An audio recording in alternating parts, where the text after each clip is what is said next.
ओंकार स्मरण।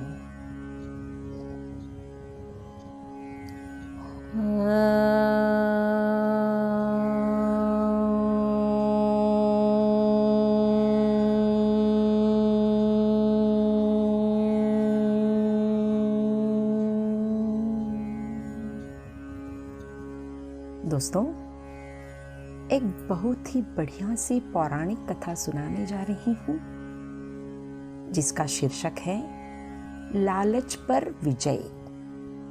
दोस्तों, बहुत पुरानी बात है।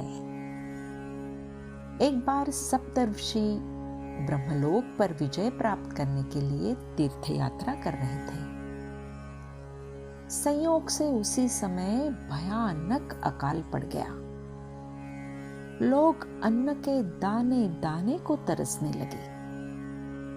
भिक्षावृत्ति पर जीवन यापन करने वाले सप्तऋषियों को भी बड़ा कष्ट होने लगा। प्रायः उन्हें उपवास करना पड़ता था।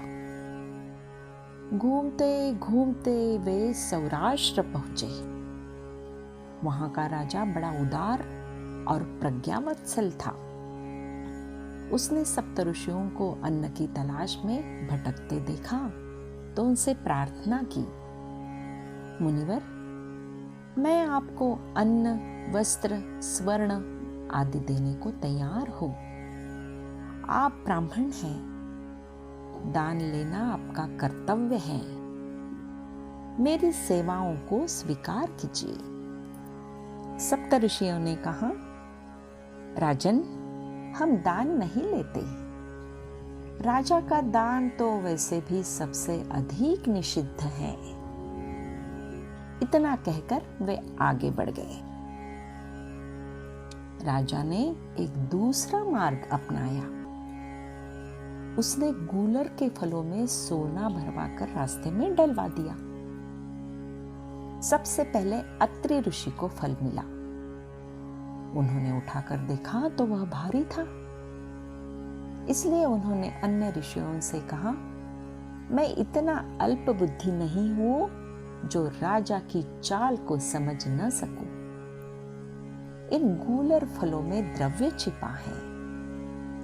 हम लोगों के लिए वह त्याज्य है। वशिष्ठ, कश्यप आदि ऋषियों ने अनेक धार्मिक बातें कही और गूलर के फलों को पड़ा छोड़कर आगे बढ़ गए। कुछ ही कदम निकले होंगे कि एक आदमी आया और उनकी टोली में सम्मिलित हो गया। वे आगे बढ़ते गए। उन्हें एक विशाल सरोवर मिला जो कमलों से भरा हुआ था। ऋषियों ने कमल के नालों को जमा कर लिया कि संध्या को स्नान करके भगवान को भोग लगा सके। लेकिन जब वे कमल नालों के पास गए तो देखते क्या है कि वहां से नाल गायब है। वे चकित रह गए। यह हुआ क्या?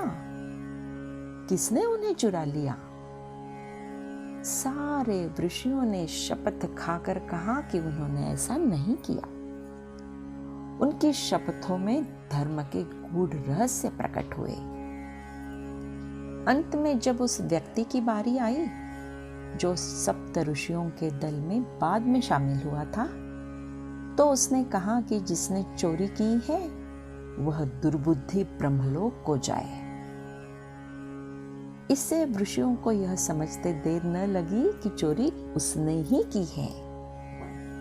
उन्होंने उससे कहा, क्यों?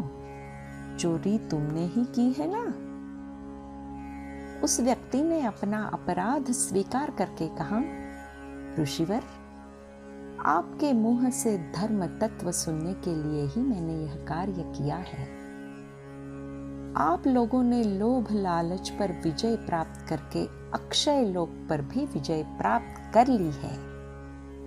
मैं इंद्र हूं और बड़े सम्मान के साथ आपको अक्षय लोक में ले जाऊंगा।